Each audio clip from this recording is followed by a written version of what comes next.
இதே குரு 8ஆம் இடத்துல இருக்காருன்னா டல்லா இருக்கும்.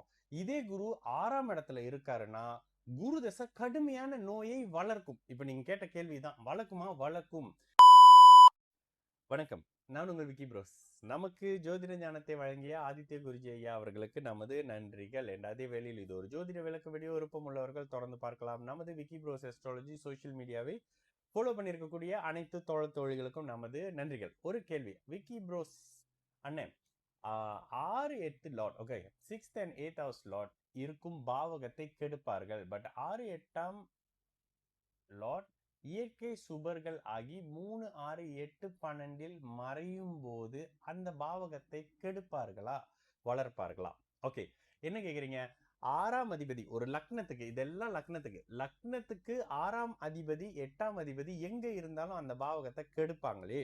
இப்ப நீங்க சொல்ற மாதிரி 3 6 8 12 மறையும் போது அந்த பாவகத்தை கெடுப்பாங்களா வளர்ப்பாங்களான்னு கேக்குறீங்க. இயற்கை சுபர்னு சொல்றீங்க. இயற்கை சுபர்னு யார் வருவா?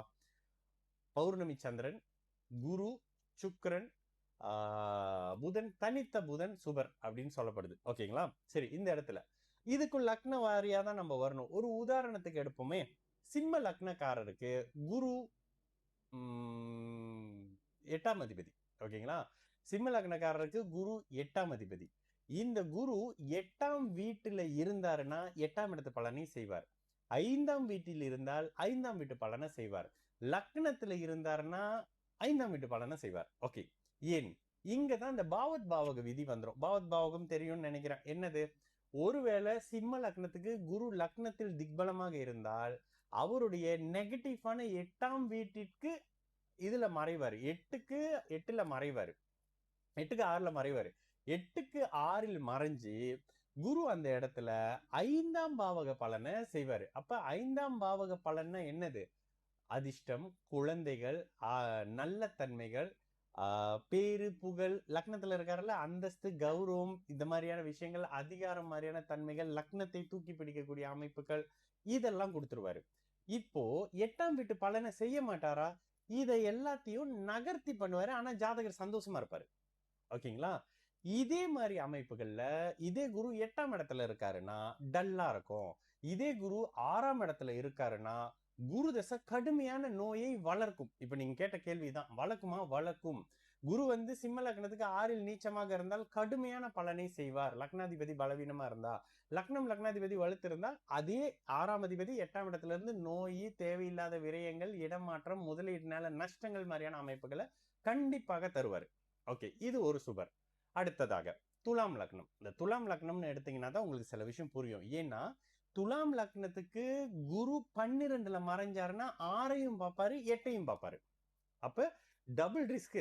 3ஆம் இடத்து பலனை செய்ய மாட்டாரா? 3க்கு கேந்திரத்துல தானே இருக்காருன்னா கண்டிப்பாக செய்ய மாட்டார். குரு தசை வந்த உடனே கடுமையான நோய், கடுமையான எதிர்ப்பு, கடுமையான பிரச்சனைகள், வம்பு வழக்கு, அசிங்கம், கேவலம் இதெல்லாம் பண்ணுவாரு. நஷ்டம் பண்ணுவாரு, விரயம் பண்ணுவாரு, கடன் வாங்கி தொழிலை கெடுப்பாரு. இதெல்லாம் குருவோடைய தன்மைகள். லக்னாதிபதி நீச்சமா இருந்தா சுத்தம்.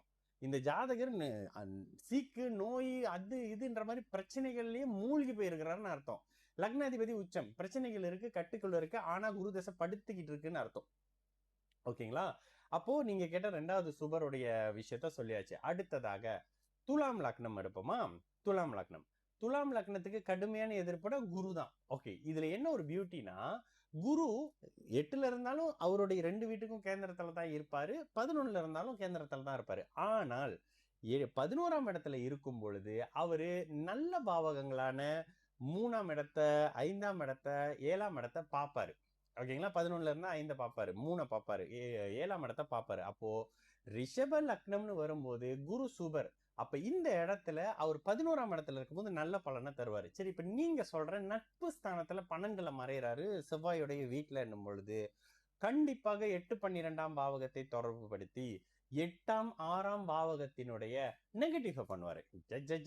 என்னங்க இது, மறைஞ்சா நல்லது பண்ணுவாரு, நட்பு வீடுனா நல்லதுன்றீங்க, அப்புறம் இப்படின்றீங்க. இதுதான் பிரதர், இந்த ஜோதிடத்துல எல்லாரும் இந்த தடி எடுத்தவங்க எல்லாம் தண்டல்காரங்கன்னு சொல்ற மாதிரி அப்படி ஒரு விஷயம் சொல்லவே முடியாது. இன்னொன்னு, ஒரு கிரகத்தை வச்சுக்கிட்டும் பலன் சொல்ல முடியாது. ஒரு ரிஷப லக்னத்துக்கு லக்னத்துல குரு இருக்கு, லக்னத்துல சுக்கிரன் இருக்கிறாரு, குரு 11ல இருக்காரு, செவ்வாய் 7ஆம் இடத்துல இருக்காருன்னா அருமையான ஜாதகம் அது. ஓகேங்களா? ஏன்னா குரு சுக்கிரன் பார்த்து செவ்வாய் அட்டகாசமா அது எல்லாம் வேற லெவல் ஜாதகம். அப்ப இந்த இடத்துல 11ஆம் இடத்துல இருக்கும் பொழுது குரு வந்து லாபாதிபதியாகவும் 8ஆம் அதிபதி லாபத்துல இருக்கும்போது என்ன லாபத்தை கொடுப்பாரு? திருட்டுத்தனமான லாபத்தை கொடுப்பாரு, திருடுற லாபத்தை கொடுப்பாரு. இதெல்லாம் வந்துடும். ஏன்னா அந்த ஜாதகத்துக்கு குரு காரகன் என்ன? காசு. எந்த பாவகத்து காரகன்? 8ஆம் இடத்து அடுத்தவன் காசு. அது விபரீத காசு அது. இப்படி கொடுப்பாரு. ஓகேங்களா? இதுக்கு வேற யாரு? ஓகே. அடுத்ததாக கும்ப லக்னத்துக்கு வந்து பௌர்ணமி சந்திரன். இதுதான் அல்டிமேட். கும்ப லக்னத்துக்கு பௌர்ணமி சந்திரன், கும்ப லக்னத்துக்கு அமாவாசை சந்திரன்.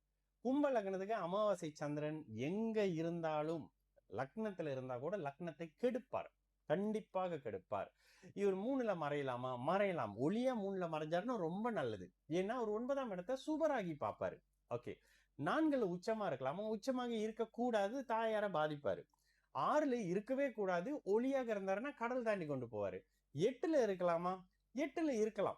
ஏன்னா ஒளி சந்திரனா இருப்பாரு. ஆனா லக்னாதிபதி நீச்சமாகவோ பலவீனமாகவோ லக்னம் பாபத்துவமாகவோ இருந்தால் ஹெல்த் இஷ்யூ கொடுத்துருவாரு.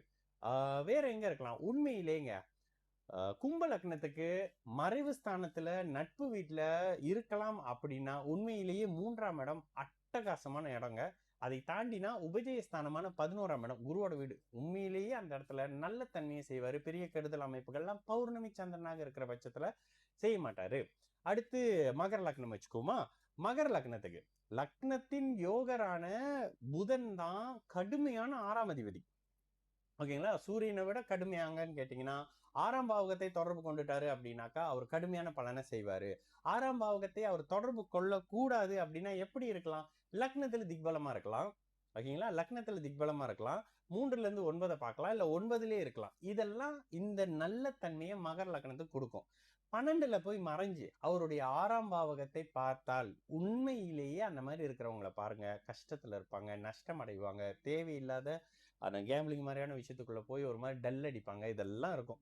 ஓகேங்களா? அப்போ தயவு செய்து அந்த மாதிரியான விஷயங்களுக்குள்ள போகாதீங்கன்னு தான் சொல்லுவேன். அந்த 12ஆம் இடத்துல இருக்கிறவரு குறுக்கு வழியில எப்படி சம்பாதிக்கலாம்? ஏன்னா புதன் கிரிமினலா யோசிக்கிறவர் தானே. இதுல என்ன மாதிரியான விஷயத்துல சம்பாதிக்கலாம்ன்ற மாதிரியான விஷயத்த பார்ப்பாரு. இதுல சற்று கவனம் தேவை. இப்ப 3, 6, 8, 12ல மறையலாம். ஆனால் மறையும் பொழுது அவர்கள் எந்த பாவகத்தை தொடர்பு கொள்றாங்க? இது ரொம்ப முக்கியம். மறையும் பொழுது எந்த பாவகத்தை தொடர்பு கொள்றாங்களோ அந்த பாவகத்தை இயக்குவார்கள். இதுதான் மேட்ரு பிரதர். எந்த இடத்திலும் லக்னத்தில் குரு இருக்கலாம்னு சொல்றோம். ஆனா என்ன சொல்றோம்? ரிஷப துலாம் லக்னத்துக்கு லக்னத்துல இருந்தாருன்னா ஒபிசிட்டி, டயபெட்டிக் இந்த மாதிரியான விஷயத்தெல்லாம் வந்து ரொம்ப ஃபாஸ்டா கொடுக்குறாரு. ஏன்? அது அவருக்கு பிடிக்காத வீடு. குருவினுடைய ஆதிபத்தியம் எப்படி பார்த்தாலும் ஒரு மாதிரி. ஓகேங்களா? இதை புரிஞ்சுக்கிறதுக்கு நீங்க ஜோதிடம் சம்பந்தப்படக்கூடிய நபர்களோடு அப்படியே கொஞ்சம் ரிசர்ச்லயே ஒரு டீமோட சுத்தும் போது உங்களுக்கு சில விஷயம் தெரியும் பிரதர். சரிங்களா? நான் உங்களுக்கு ப்ரோஸ். நல்லது நடக்கும். எல்லோரும் நல்லா இருப்போம். வணக்கம்.